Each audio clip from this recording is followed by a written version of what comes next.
Well, also in October, our community gathered together to remember the horrific shootings of October 1st, 2017 at the Route 91 concert. 58 people lost their lives and countless others were injured, either physically or emotionally. Well, just as we came together after the shootings, we also came together for the one-year anniversary. There were so many ceremonies and tributes. We want to take you to just one at the downtown Community Healing Garden.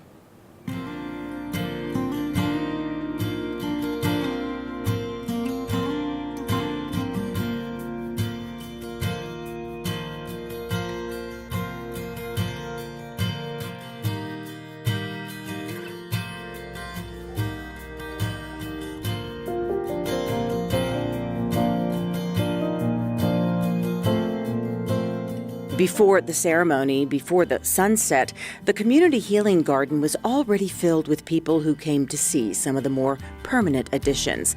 The Remembrance Wall, the calming water feature, the set of sculptured wings, and so much more. But those who came were not only here to see this garden continue to evolve into a place of peace, hope, and remembrance. They were here to feel the peace, hope, and to remember. As the sun began to set, this phenomenon appeared in the sky.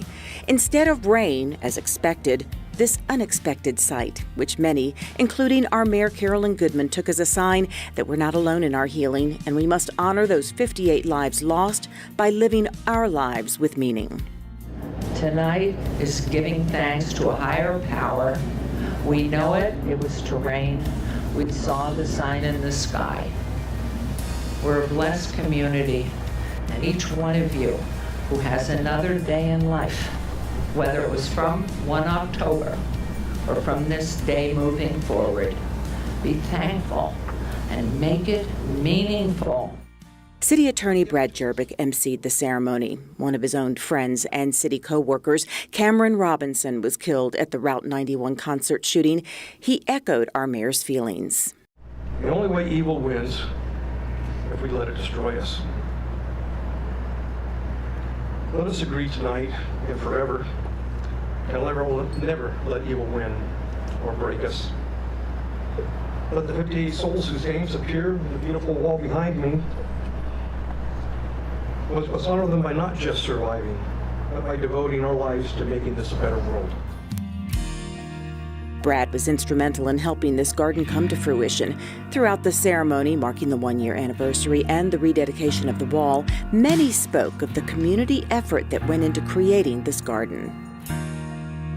It went up in less than a week, right after the October 1st shooting, thanks to thousands of hands working together, hands searching for a way to heal and support the living while honoring those we lost. It came from the heart and soul of our people, who then found they could begin to breathe again and feel part of something permanent, something resilient, even broaching on ethereal. It's about earth and trees and plants and living and life and surviving into years to come, far beyond any of our years. The man behind the concept of this healing place spoke of his need to do something after the shooting. He decided to donate his time and talent as a landscaper, and when the city donated the land, he and his business partner, Daniel Perez, began their work, and the community simply showed up.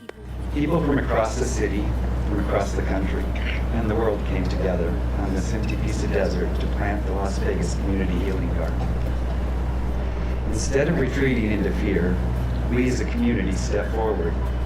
Together we planted a garden, not only of trees and flowers, but we planted a garden of love, hope, and compassion. Among the many present for this ceremony, former Congresswoman Gabby Giffords, no stranger to the struggles of healing from a senseless act. She and her husband, Mark Kelly, felt the need to be here. You might recall she was shot along with 18 others in 2011 at a constituent meeting in Arizona. 6 people died. Because we feel a connection with all of you in this community because of what happened to Gabby and her constituents and the people that were there at that Safeway store on January 8th of 2011. So thank you for the invitation, and it's great for Gabby and I to be here.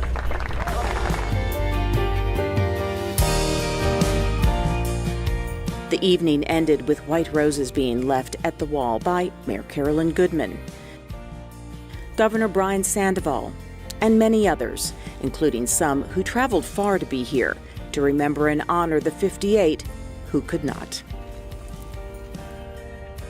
Oh, well, God, isn't that term healing garden just the most appropriate term ever? This is such a soothing place that just identifies each one of the people, just a place for everybody to come and remember each one of the victims and their families, and just a tree and rocks and plenty of items that have been left for each person. It's just such an honor. Could be anywhere, but we're here because 58 aren't.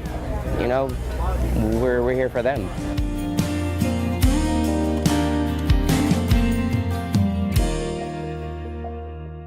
We have an incredible community of caring and compassionate people.